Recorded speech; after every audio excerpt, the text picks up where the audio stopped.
All right, everyone, welcome to our May 19th Eclipse Megamovie volunteer meeting.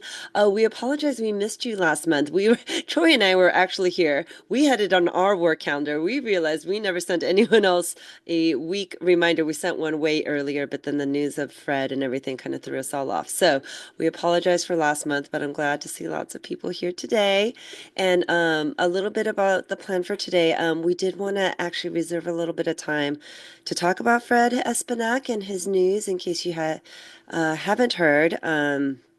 Uh, our most beloved favorite solar eclipse chaser, also known as Mr. Eclipse, Fred Espenac, announced last month that he is entering hospice for a condition he was diagnosed with a couple years ago and had managed up to this point, but then had received the news that it was no longer treatable. And so we were all very devastated, very sad.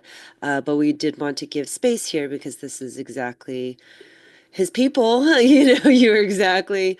I'm sure some of you may have met him, may have had experienced him in the flesh or just been inspired by his work. And so we want to make sure we set aside at least 5, 10 minutes for people to share stories or anecdotes or feelings about that. I am okay with that going first and then moving on. But then if people feel otherwise, the other agenda items was Troy was going to share some of the calibration, exciting things that have been happening. Hannah has an announcement about presenting on Eclipse Mega Movie at a conference next week. And then I think, as always, we love seeing your images, so you can start to put into the chat if you have images you would like to share. Um, so if everyone is okay with that agenda in that order, no protests, no hands up. Okay, sounds all right. Okay, I say we open it up about memories of Fred. Let's give, oh gosh, I would love a good 8 minutes on Fred and just oh, it sounds like Richard met him once on an eclipse trip. Oh my gosh, tell us about that. Where was it? What year? Oh, you're muted. Sorry, there I am. Okay, can you hear me? Yes. Okay, good enough. Yeah, I believe it was the 2023 trip to Australia, I believe on the Ningalo Peninsula. Uh, just there were several groups, and he mentioned people were talking with him and introduced ourselves, and that was pretty much it. But I've been following his projections on the NASA website for years and plotting out the paths for example, on the 2028 upcoming eclipse. Well, of course it's upcoming. This is a picture of me when I was younger. Well, of course. Uh, but plotted in the north limit, south limit, and center line so that I could see where would be a good place to go. Um, we haven't booked our trip yet. We're probably going with Travel Quest International because we've traveled with them before. But yeah, it was good to meet him.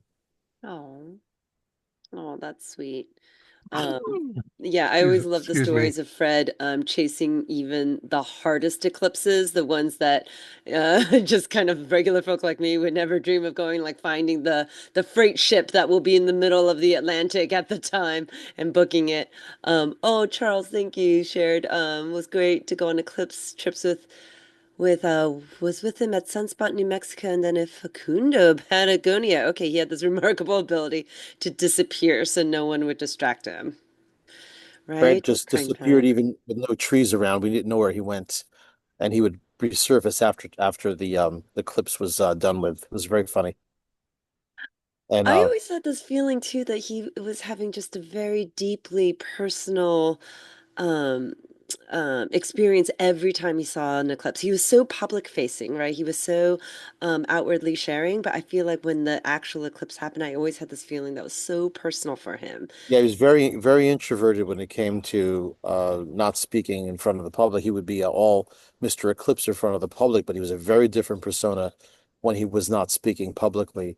And he loved his technical abilities with the camera and the scope. So he wanted to Mhm. make sure he got the perfect pictures, and he always did. Yeah, yeah. Anyone else have any stories or memories?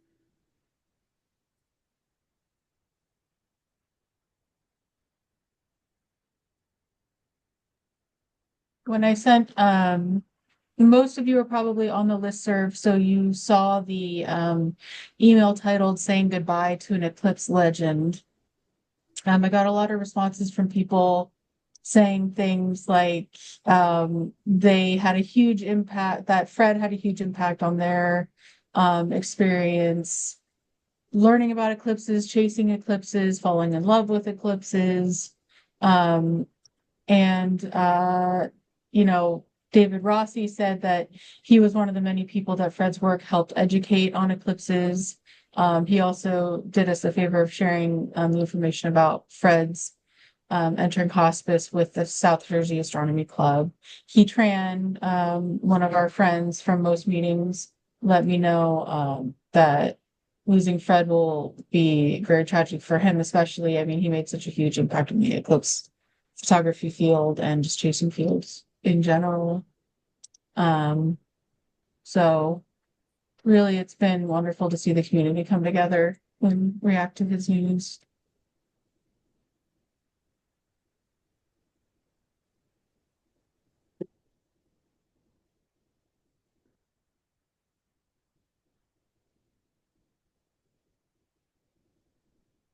Yeah, I think for me personally, it's very hard to imagine a future eclipse without him. But I also feel like, well, we can't stop. That would be the last thing he wants, right? Um, and so I guess I guess the if there is any sort of silver lining, the fact that someone else will rise, who knows what young person is out there right now that is inspired and will rise up to be a great speaker and share and passionate and be able to engage the public. Maybe one of you right now. I mean, it's just one of those things that when someone does what they love, it always pays forward, I feel like.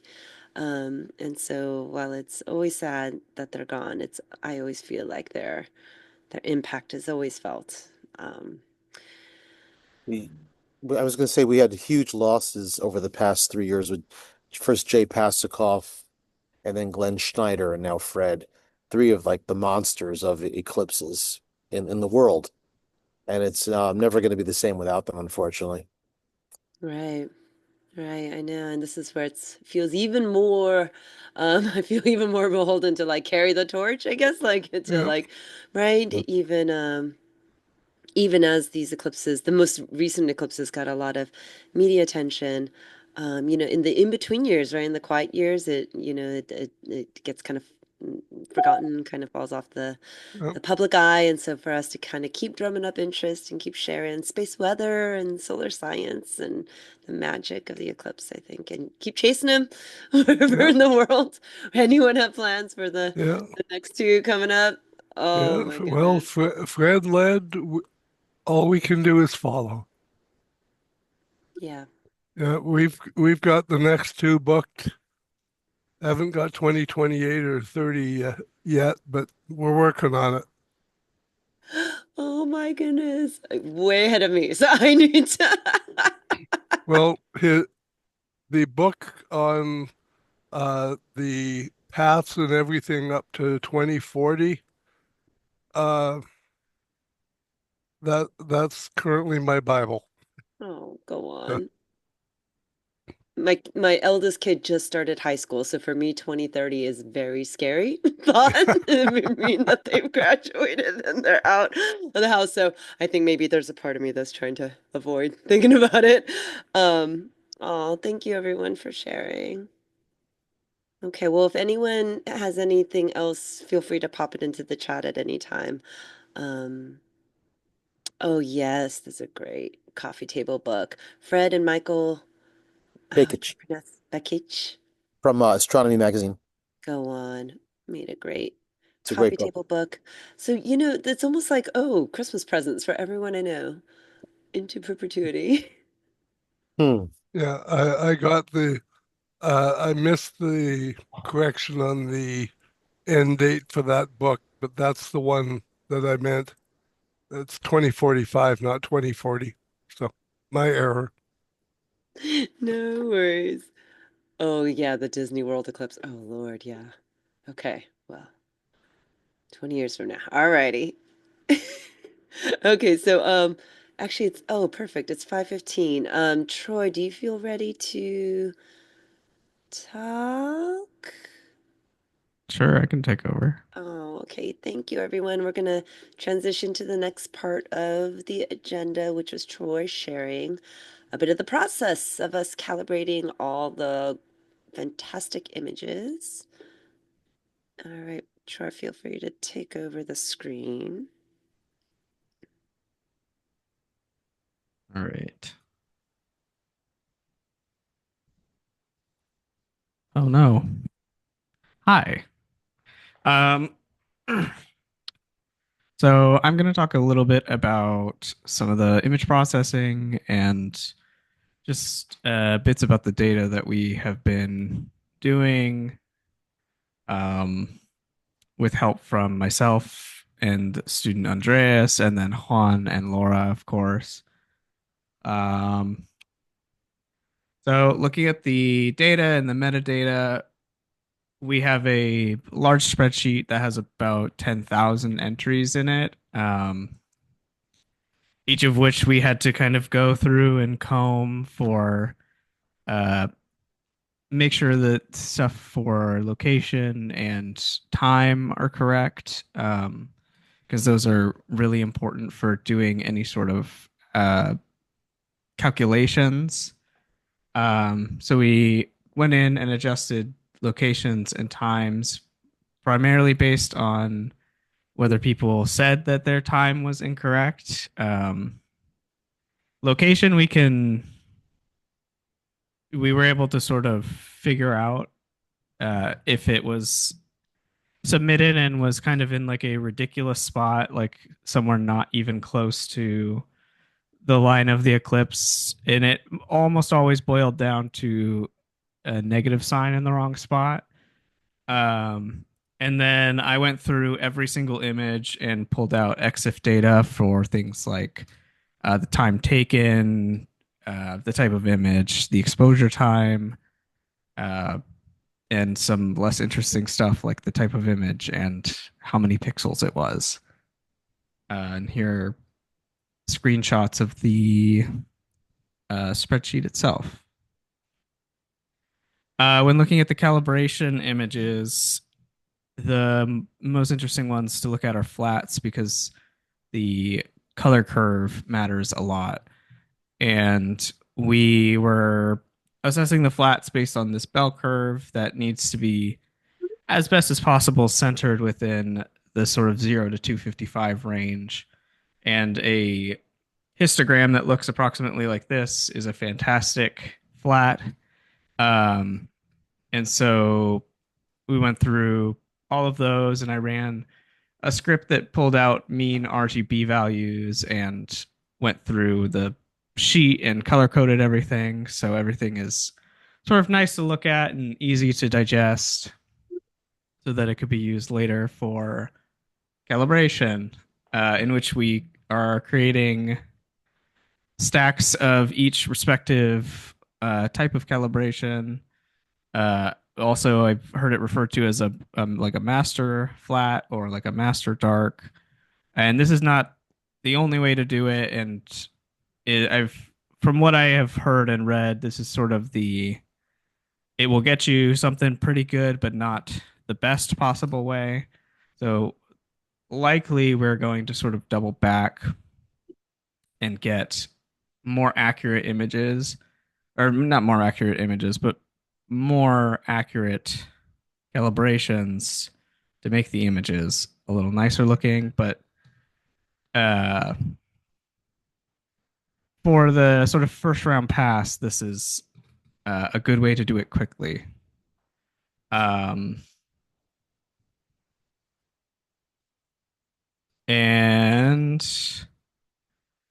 I went through all of the images in respective observatory and applied this calibration. This bit at the top is just showing you that I made FITS files. And here you can see the before and after of the application of those calibration and those stacks together. And you can see the one on the right here is a little nicer to look at. And we're able to see things like the solar phenomenon in the lower right much easier than it is in the left picture. And picking that out programmatically is going to be a lot easier when looking at something like this. And with those calibration images, I was able to put together sort of a hasty version of a HDR using a smaller time frame. So these a smaller time frame and less images than what we originally were thinking about doing, which we still are doing, but this is faster. So the three images here are taken in quick succession at different exposure times and are flattened together to make the last one, that is the blue and green one. But that's just a filter that's over it. And you can see in the image here at the lower left that it doesn't necessarily need to be in the blue green. And creates this log scaled HDR result in a much faster time than putting all of the other HDRs together, which, if I'm remembering correctly, Juan was saying that creating one single HDR in this other method took hours to days and incredible amounts of computation power. So this is a crash run, if you will. And looking at this HDR, and this is sort of the most recent thing that I've taken a look at, detecting circle and centering, that we can apply a polar warping to it to sort of more easily look at the features. Throwing a Gaussian filter and a Sabel edge detection on it, we can see sort of horizontal features that would exist in this thing I have labeled interesting space. That is the wavy line is the bit between it's the edge of the sun and moon, and the peaks here are the edges of the image. It just looks a little wonky when it's in this form. And I've rotated it and cropped it in the slower image, just because it's easier to look at. And then in this last one, I did a value mask so that we can more easily see interesting features. And we can see that there is two things that are potentially interesting. Whether they are is beyond my scope of knowledge. And I think repeating this process over, because I've only done this to one image, but doing this in repetition, we in theory can have many images like this black and white one that we can play in succession of images that were taken subsequently. So we would be able to see these features move and could better analyze whether they're truly interesting. I didn't make a I'm done slide, but this is sort of the end of my presentation. Well done, Troy. So you said a lot of words, and I understood maybe three of the proper nouns that you used. So, what is a value mask? So a value mask is essentially me looking at this image and saying only leave values that are above, or only leave pixels that are above this value. So what I'm trying to do here is you can kind of barely see it, but the bits that are interesting here are slightly whiter than the rest of the image, and you can really see it in the peaks here that are the edge of the image where they're white. And so what I'm doing here is essentially just emphasizing and getting rid of everything that is not protruding in this image. I see. And so the radial structures, like the interesting space, can you point to a place on like a photograph of the eclipse what that is, what that space is? It's just the edge of the image, or is it like closer to the sun and moon? So this wavy line here, I don't know if you can see my mouse. I can't see the mouse. Okay. So this wavy line here is the edge of the moon and the sun. And so this bit in between here is everything outside of the sun because these are the edge of the picture. And because it's sort of flattened to make a quote unquote straight line, it makes these weird edges to make those peaks. That's so maybe this is a question then for Michael, who just joined us recently. Welcome, Michael. What are the odds that the interesting things we're picking up are something as interesting as maybe a jet or some other solar phenomenon? Yeah, that's a great question. Thanks for having me. So chances are, yes, there is definitely something interesting going on because that's one thing that I love about the sun is that it's changing all the time. Also, I think right about at the I don't know, like 12:30 position, between 12 and 1 o'clock on your original with fit images, those you can see it in the blue-green image. There's a bright speck, and it's yeah, in the blue-green colored images between the original and original with fit, although the fit is sort of covering it Oh, up. Yeah, there's a bright speck right there.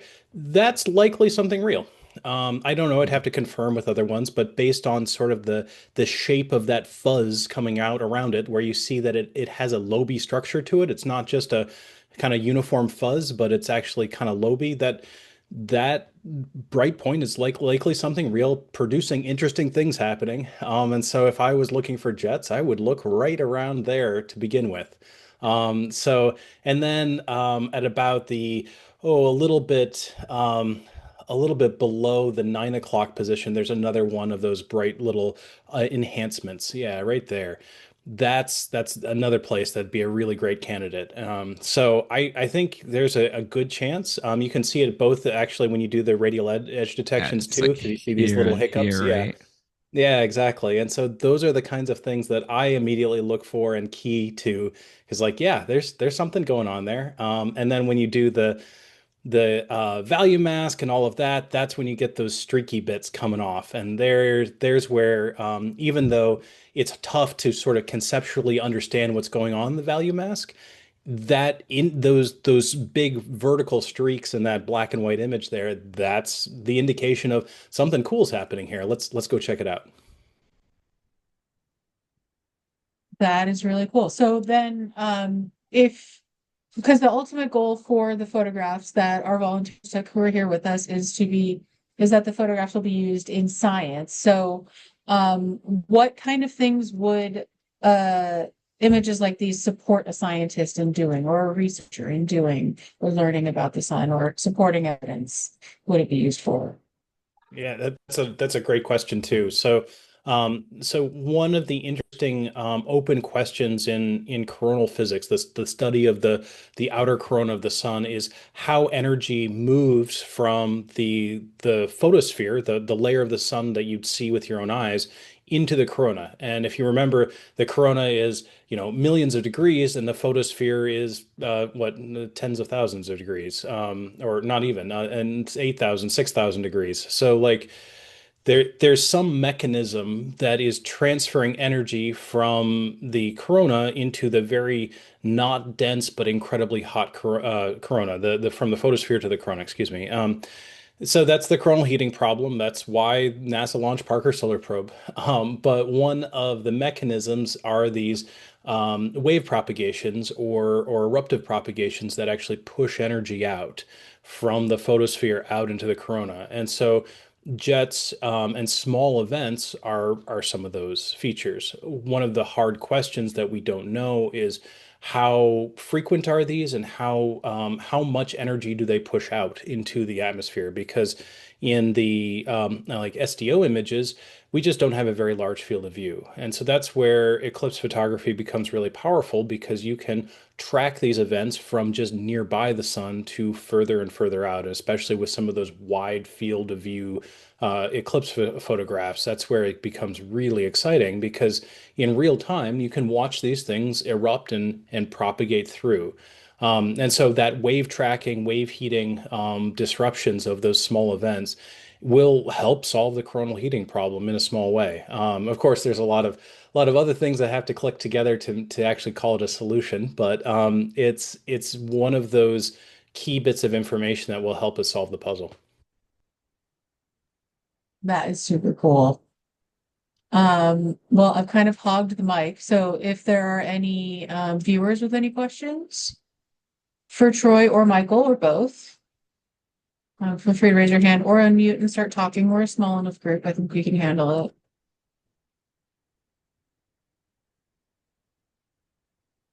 Clicking through. I don't see any raised hands. Well, I guess I just get to keep asking questions. This is pretty cool. Um, so Troy, the last I had heard, we were struggling with alignment. We were struggling because we don't have a Regulus this from this eclipse. So what is this related to that? It looks like Um, you're breaking down images, but how are you aligning it?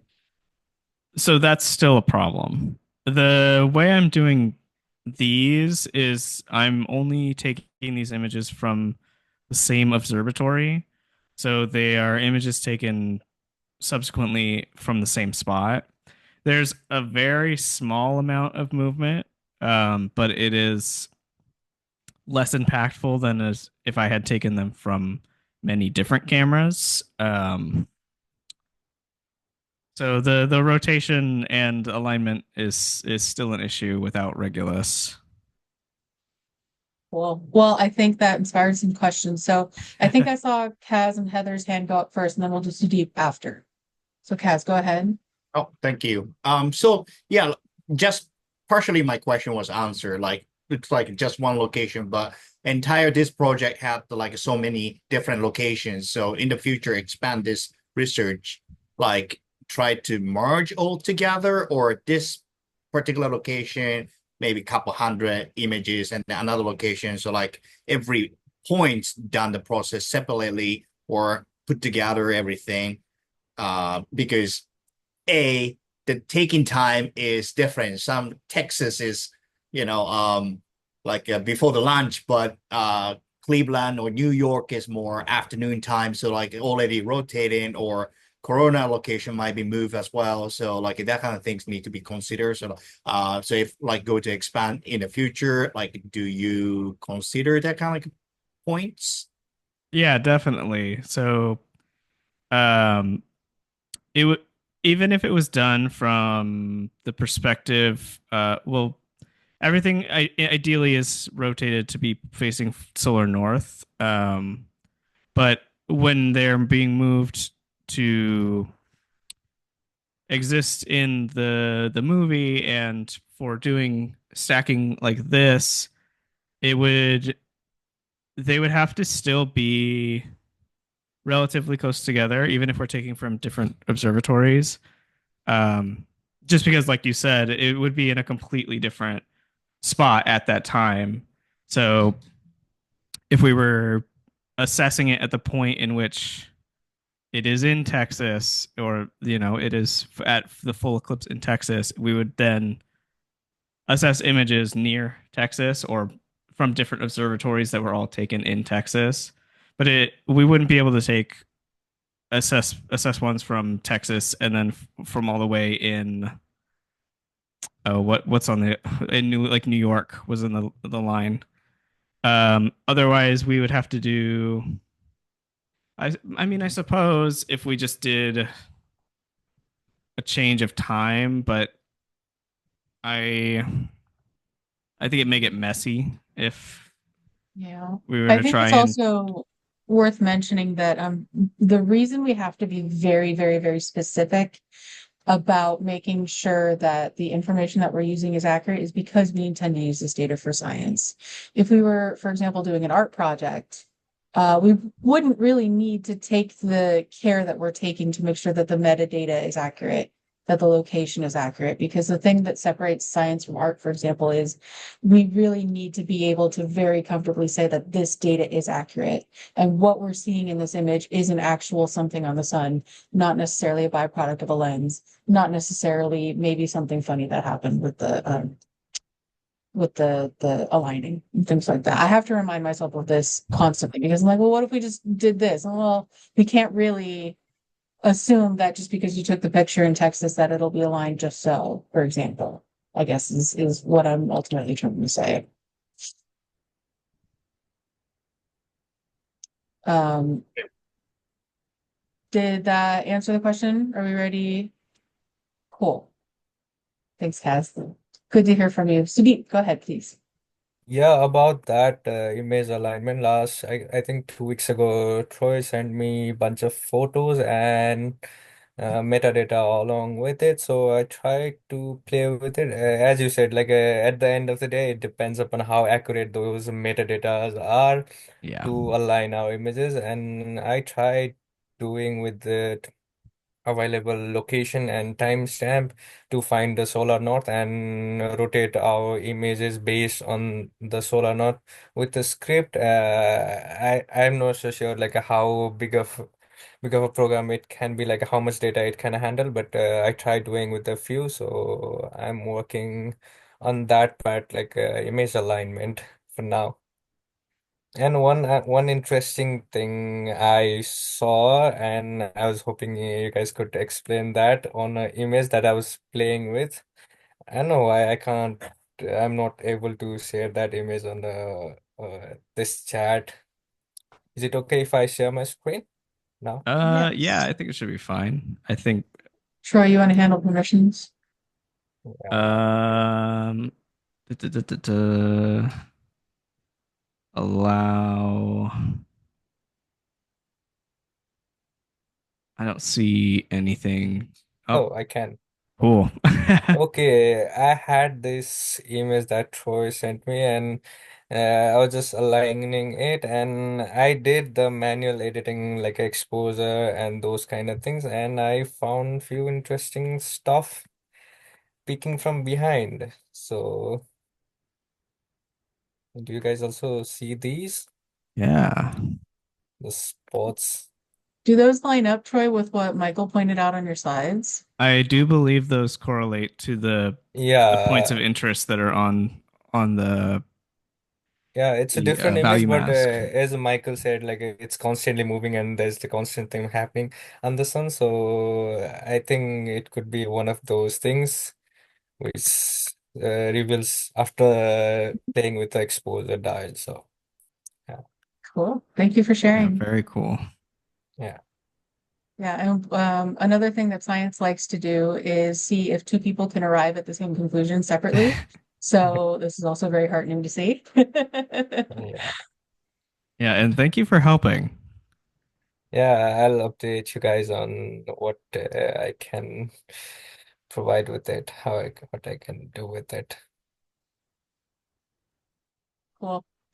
Any other questions for Troy about our machine learning? I see a cat. Russell, you have a very beautiful cat. Actually, she's the owner. I'm just the servant. So You're the Ar- furniture, right? Aren't we all? I have ADHD, so I see a cat, I have to stop and compliment it. It's not my fault. Um, okay, so I'm trying to think about whether there are any other questions I have for Troy about machine learning right now. It sounds like in summary, we hit something of a wall with alignment and doing image analysis on a scale that we really were able to do in different ways with 2017 Eclipse data. Yes, Richard said if it's not reproducible, it's not really science. Agreed. Um, so we have changed our tactic a little bit, and now we're looking at images from one camera at a time, basically. And because we know that we don't really have to align those necessarily, we can trust if the metadata is accurate, we can trust what we're seeing a little bit more than taking a whole bunch of data and putting it together. So we will continue to keep you guys updated as Troy plays with it some more. And it's worth noting also that Troy is literally teaching himself machine learning so that he can work on this project. It's been pretty cool to watch that journey happening as well. He already knew coding and Python and things like that, but I think machine learning he's more or less teaching himself, especially when it comes to image analysis or processing and that kind of deal. So I hope you will all continue to join us for this journey. The other thing that we were going to talk about is the Conference for Advancing Participatory Sciences in Portland, Oregon.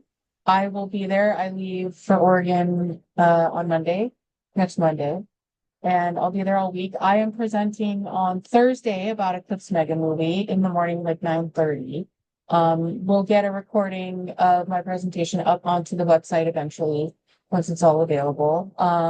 Is anyone else planning on maybe attending? I know that a lot of you are participatory scientists. Michael is planning on attending. That's exciting. If I see other people looking like they want to talk, you'll see me mute myself because I'm using that microphone I'm using right now. So I really, the proposal that I put in was to talk about you guys, and because it is a participatory science conference, Laura pointed out as we were working on this abstract that it really is quite a unique thing in participatory science to train more than 150. I think we had 200. Thank you, Dar, for posting the link in the chat. We had more than 200 volunteers that we had to train to come together, but not at the same place. They all went to their own, and you all went to your own individual places. And what you were doing was relatively the same, but you all had different cameras, you had different lenses, you had different mounts. It was quite an endeavor to figure out how we could provide support to you on the big day.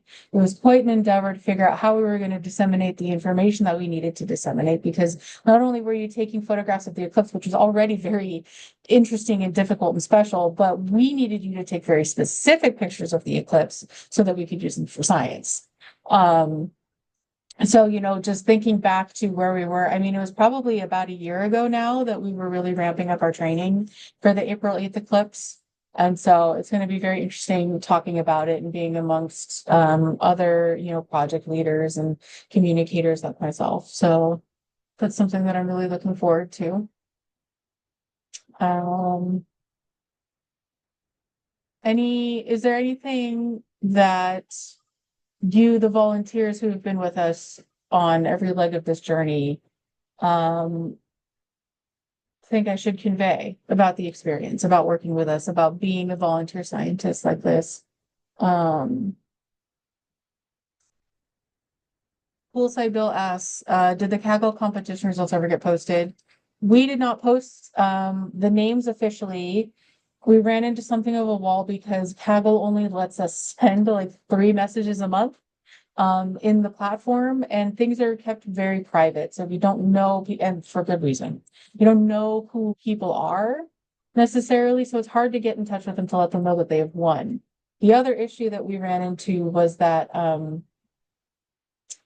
the first place winner was not located in the United States, and we were funded by the United States federal government ultimately. So it's been a bit of a journey. We're almost there. We will be posting it before the next volunteer meeting, I promise. You hear that, Troy? I promise. We have to do it. I made a promise to our volunteers. Does Richard perhaps have a question? Yes, I was just thinking of how to help with alignment. If we have a precise GPS location of where your camera is located, we should be able to look at from the data of the timing of the eclipse. It might help with the alignment to solar north, because at that location, the picture should have, uh, there should be a fixed angle. Well, other than the obvious rotation of the Earth during the totality.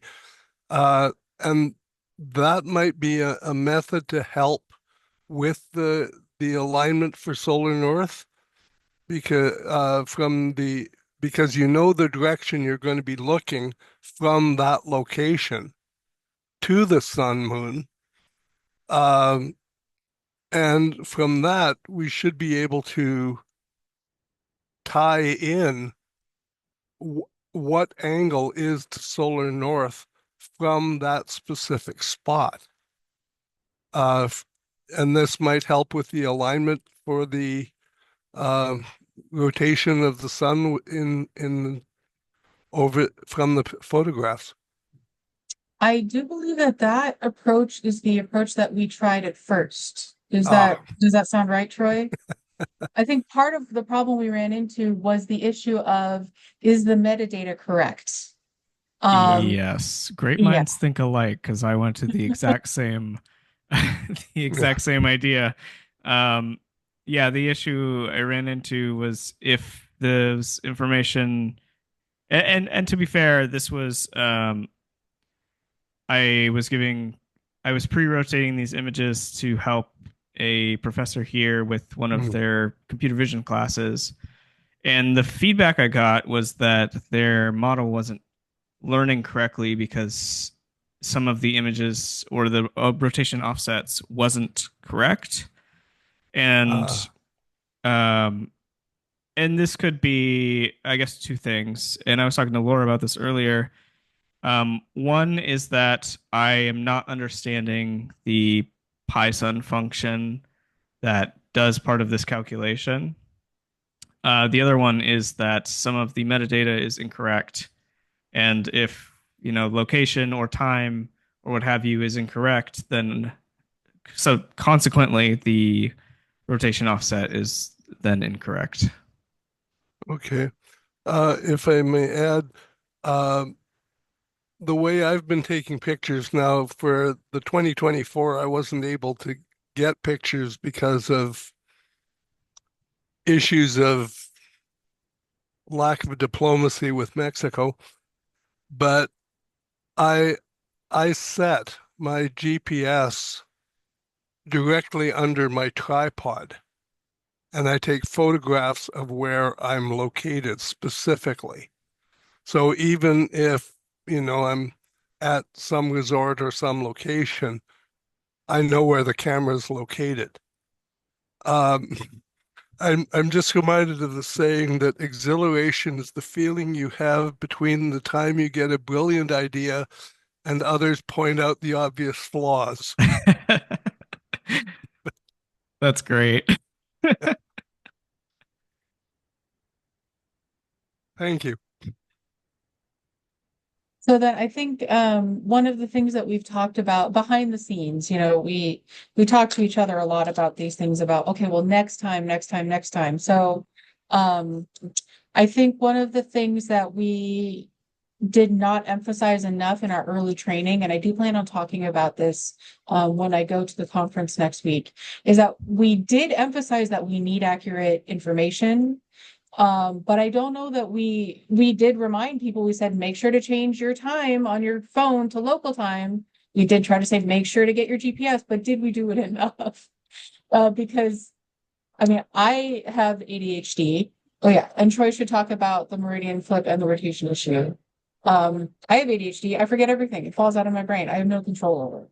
So I can only imagine that you're there, you're setting up, the eclipse is coming, it's foggy, it's not foggy, it's cloudy, it's not cloudy. People are coming and talking to you, well, what's this? Oh, that's a pretty equipment. What's going on over here? There's so much happening. So can we put together some sort of training routine perhaps for next time for 10 minutes before the eclipse, check, check, check. Or 10 minutes before you even get there, you have already changed all of these things in your camera, that kind of thing. So Troy, please talk about the meridian flip and rotation shoe. So, to my understanding, the meridian flip on some of the cameras, when they would reach a certain point, they would flip um, to continue to track the sun, and that flip messes with the rotation offset. Um, and that is why some of the machine learning wasn't understanding it correctly. And I should clarify that I do think that um there is still potentially a way forward with that methodology of using the position and um whatnot to figure out the angle relative to solar north. Um, I think there just needs to be a little more time dedicated into it because when I was trying to do it in mass for the um the class, I was quickly running out of time. And so I think with a bit more of a tender hand in it, it could potentially work.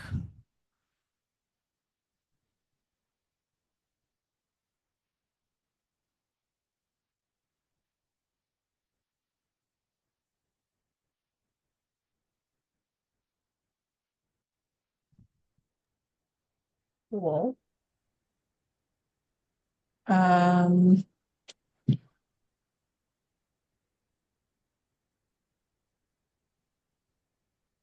I'm trying to think if I have other questions. Troy, the future of Eclipse research and work, let's say, do you see like advances in machine learning, AI, computing in general? Do you see that, or could you see perhaps in the future as technology improves and as we get into like the super fancy Willow computer chips and quantum computing, if the load is not quite so heavy on your computer for computing, would it be easier to do the work that you're doing? I mean, it always makes it a little easier, but in terms of the like machine learning, right? The issue is less computational at a certain point, and more labeling. Is that we have a lot of information, but not a lot of labeled information. And for a machine learning model to work, you have to tell it what's correct first. Right, I remember you telling me about that previously. Like part of the problem is that we just don't have a large enough yet training set. And so what kind of gets in the way of making a large enough training set? Just not enough photographs of eclipses that are So real. there's a little bit of that, and there is there's the issue of if we label all the images, then there's no point of labeling the images because each eclipse is going to look a little bit different, and there's a margin of error there, and it depends on what we're training it for. Um, but if we already labeled all the images, then there's nothing left for the machine learning model to do. And That's because the when we talk about like a good training set for a machine learning model, we're talking about hundreds of thousands of images of things that you're trying to teach it to do. Too deep. yeah. as Troy said, for the machine learning models, you gotta have that data training data set at first. Like this is my image, and this is what this image means, and we have to tell the machine that, okay, this is your image. Now find a pattern, and why is that answer particular answer over there along with that image? So in order to have that, we might need to have a lot of data and very accurate labeling, like as he said, hundreds and thousands of datas. We might need to get something substantial with accuracy that we usually prefer for the science thing. So labeling entire thing for this one particular project only would take a lot of time, I think, to build our own machine learning model. So that might be something we need to be careful about, I think. Yeah, I think we can at the very least say that we had to start building a database of labeled Eclipse images and Eclipse images for machine learning somewhere. And this is our starting point. It's not our last Eclipse. We're going to keep going with it. And we're learning a lot, like a lot, a lot. So I feel very confident in our future. Thank you, Sudeep, for sharing that. And Kaz and Heather, go ahead. I was thinking like original machine learning, I think classification task done. Is that like this is Eclipse picture or not? Or the kind of like classification original task was? Now I'm start thinking is every time the sun shape changes. So it's kind of like a more time series data. And then we check the like every picture's time convert to the like some standard time, like Zulu time, Greenwich time. And every time is convert to the solid same standard and then like exactly the same timing. If we had a gold standard, cross check with the same timing picture. Is that aligned, same spot, have the same corona, yes or no? If not, probably that is something wrong or something. The clock time is wrong or some other things so that we can get more increase the accuracy for the unknown, untrustable or some data so that we can do more data sets in the future. That's I start feeling after hearing these conversations.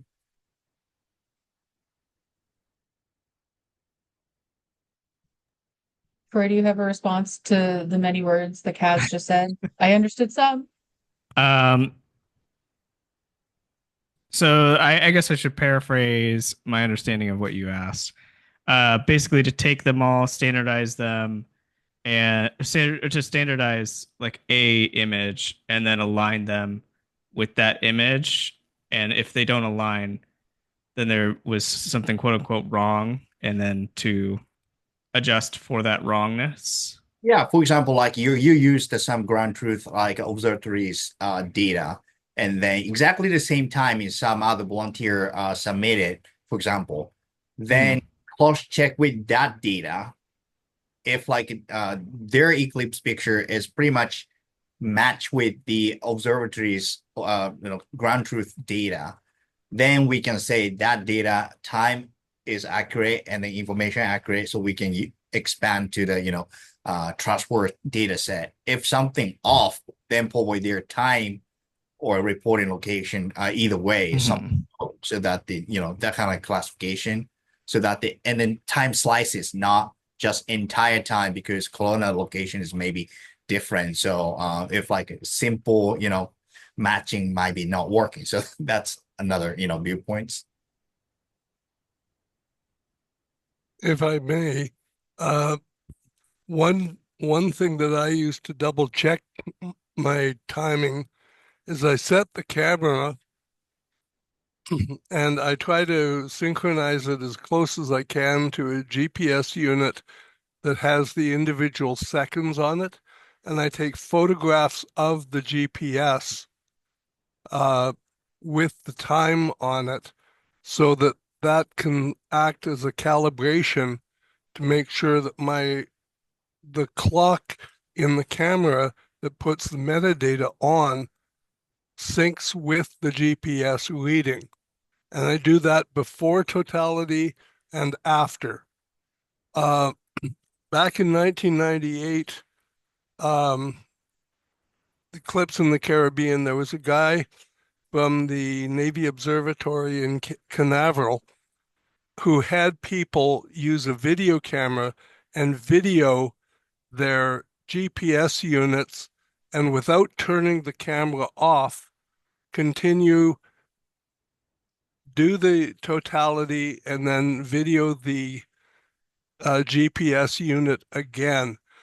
Some of them on the island of Aruba in a stationary position, this was kind of redundant, but the rest of us were on a cruise boat, which was moving, and they could interpolate in between. The captain tried to keep as straight a course as he could so that they could interpolate position, but that way you had the precise time correlated onto the pictures and in your metadata. So that's what I've been doing for the previous eclipses.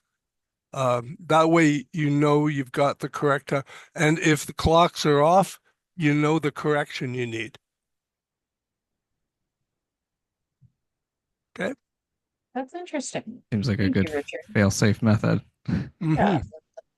Okay, we're at time, but Troy, let's answer Jesse's question really quick. She asked, can I ask which of the problematic issues is easier or less time consuming to correct in this stage?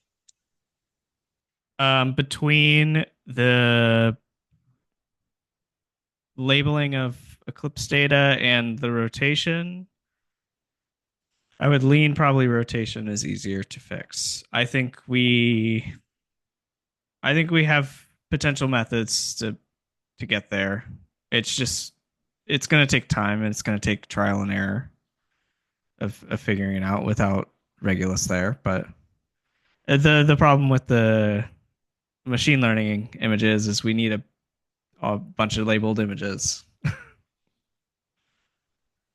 That's hard.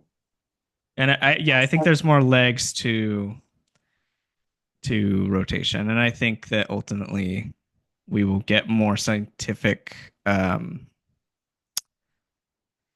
what's the word? Results? More scientific, scientifically significant results that way. That is the goal for us. Pretty pictures are a plus, but we really want science. Well, we are at time. Thank you, everyone. This is my first meeting in a little while, so I've missed you guys, and I've missed these meetings. So it's very good to see you. I hope that I will see you again on, I believe our next meeting is June 30th, and I can pull that date out of my head only because I just put it on a slide that I made. So I hope to see you then. You will get better communication from me, I promise, about upcoming meetings. We will get to the names of the winners posted, the Kaggle winner specifically posted to the website and celebrated, and we'll celebrate properly at the next meeting. Thank you again to Michael Kirk for joining us. I am excited to see you in Portland. That's going to be fun. And Jesse asks, can future training include what to prioritize when things go wrong as a way to minimize time consuming corrections later? Absolutely, they can. And we're going to start thinking about that. Yeah. I am holding wire strippers because I am stripping wire for another project that also just, I like having things in my hands. I'm stripping wire for another project of ours that Eddie on STEM Learning, the overarching grant funded group that does Eclipse Megamovie, also makes a STEM curriculum basically for 8th graders that Dar is actually heading the writing of. Someone looks really excited to speak. If you don't want to, we can stop recording. And if you please don't feel like you need to hang out. The Eclipse talk is over, it sounds like, but maybe now we're talking about STEM education.